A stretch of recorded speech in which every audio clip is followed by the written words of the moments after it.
Two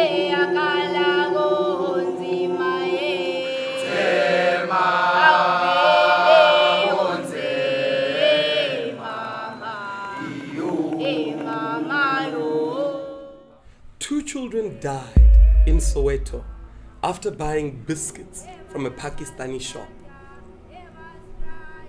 We have no borders. South Africa is an open field for anyone and everyone who wants to do whatever they want. Any country with national pride will protect its citizens and its people by protecting its border. In South Africa, for many years, we've known that anyone can cross our borders. This has perpetuated for a very long time, and criminals from Pakistan have started to know this, and they basically get into the country. What they do is they book flights to other countries, and as you know, if you're flying internationally, you have to actually stop at a certain country and board the second plane.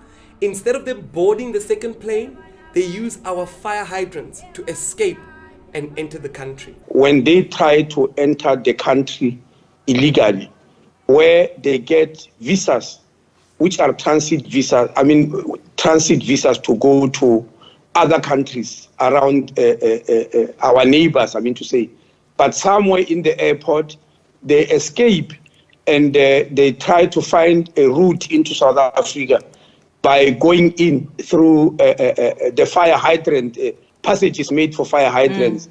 Now, this person is not known by the South African government because they didn't enter correctly.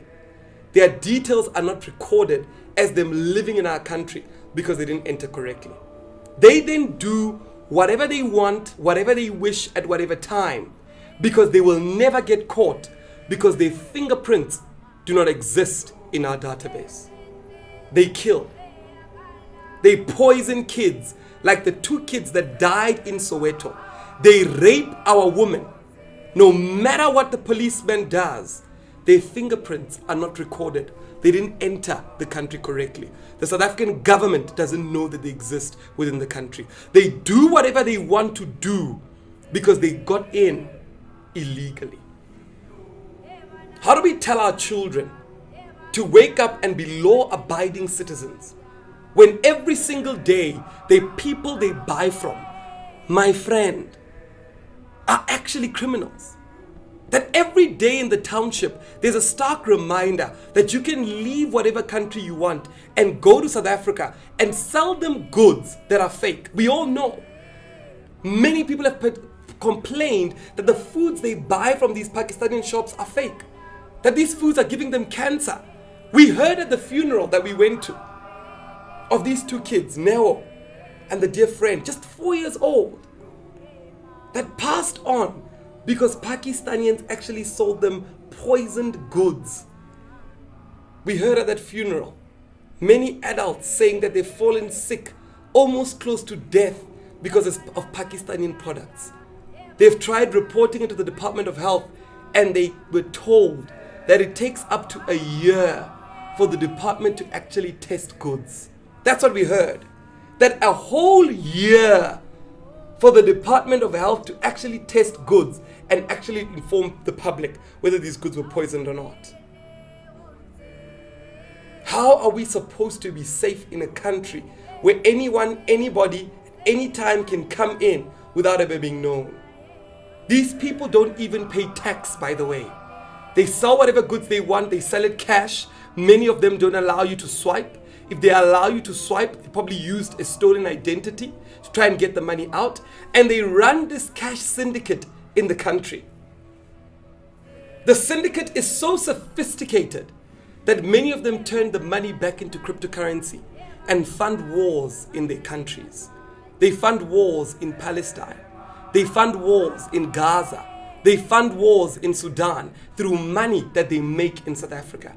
Many of the foreign services in our country have told us that terrorists are funding their operations using the South African Pakistani market because it's a cash market that is not registered. What does our government do? Nothing. They didn't even show up at the funeral. We were there.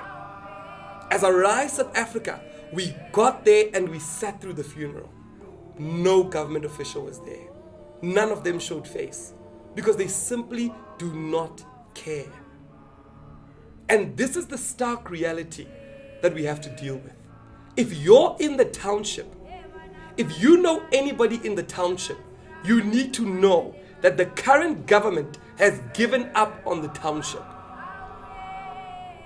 It becomes important that every single township in our country stands up and becomes resolute by saying enough is enough with ANC in the township. Come voting time, they are there to give you t-shirts. They're there to bribe you, to give away your rights. Ask yourself, where do they get this money to give you away the free t-shirts? It's the same money they steal from you. They come back, they lie to you. They say they'll do all sorts of things. They'll build 1 million houses in Alexandra. Come the next election, nothing has happened. Come the next election, they're all making excuses.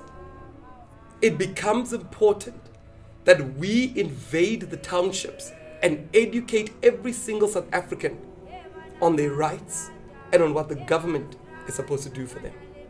And that's why at Arise South Africa, we've set up a political school where we've recorded a political school to teach every single member that joins our movement that South Africa is a rich country, that no South African should ever be poor, that it becomes important for us to fight for our country. We're asking for you to join us. Let's get this political school translated in all 11 languages in South Africa. Let's let it go out there to every single community. Let's educate them. Let's ensure that come 2024, there is a change in our country. We cannot just be a generation that simply shoots social media videos, that talks about things, and that doesn't actually act. The current government that we see today, they actually fought the apartheid government using guns and violence to get to where they are. What are you and I doing with our generation to fight for the soul of our nation? Arise, South Africa, arise.